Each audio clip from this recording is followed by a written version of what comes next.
Taylor Willoughby and Ethan Hessian were among the boys in the scout camp when all this happened. They're here along with their parents, Taylor and Charlene Willoughby and Connell and Pam Hessian. Good morning to all of you. Good morning. Well, let's talk about what happened. You say you heard someone shout just a few seconds before, get down, before the storm hit, before the tornado hit. Yes.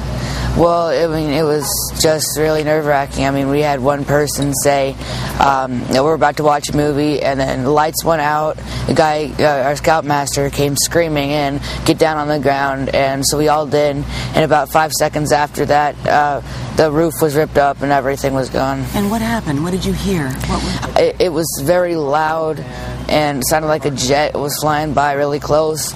And I was just really worried about everybody else. Don't worry about everybody else. I was hoping that we all made it out okay. You were afraid you were going to die. Yeah, I was afraid for my life. You were.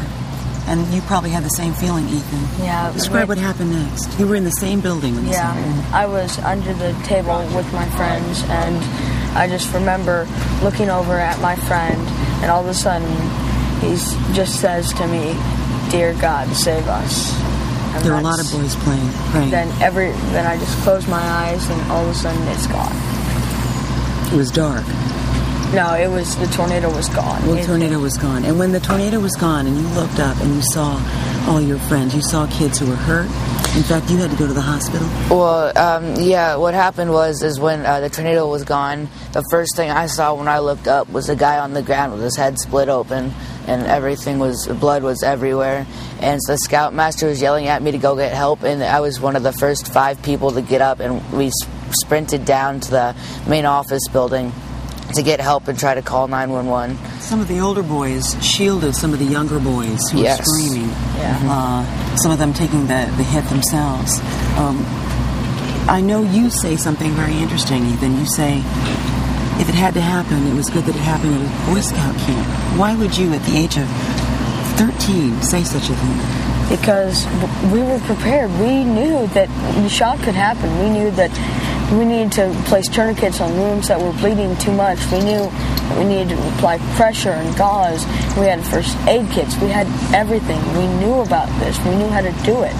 We had staff all around that had been trained for this. And if it had happened anywhere else, there wouldn't be that much that the people would know. But still, nearly 50 boys were hurt. It must have been mayhem, screaming, crying. How would you describe what you saw? I can see the pain actually in your eyes, Ethan, as I look at you. How would you describe what you saw?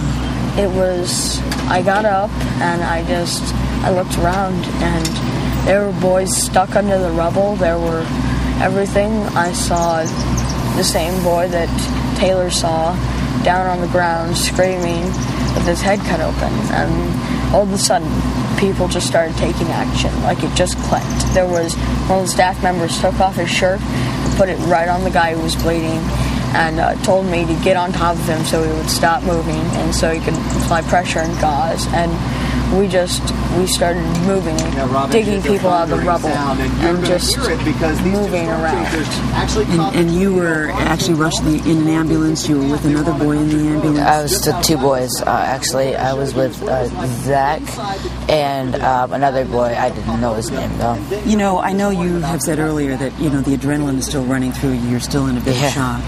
But you said that, you also said that you've learned something. You saw some heroism from some of the adults and from some of the kids. Mm-hmm. Tell me about that. Well, I mean, it's just how fast that these people reacted and how they reacted. It was just amazing to me, because you wouldn't expect that from a normal 13-year-old boy, but being Boy Scouts, we knew what we were doing. It was just amazing. Standing behind you are some very proud parents. I know you've had a very tough night. When you got the call, you probably feared the worst. I see a tear actually in your eye, and it's hard for me not to cry. What are you taking away from this experience? Just glad that they're okay, glad that they are with people who were responsible, glad that they had the training that they did to know how to keep themselves safe. And I think that really a lot of respect for the Boy Scouts in the way that they are able to train adults and children. Do you worry about your boys, the lasting impact? I mean, I'm looking at Ethan's face. He's troubled, dude. We are. We're very proud of him, and we're concerned about it. But we know that with the way that he responded yesterday, that he's going to be okay.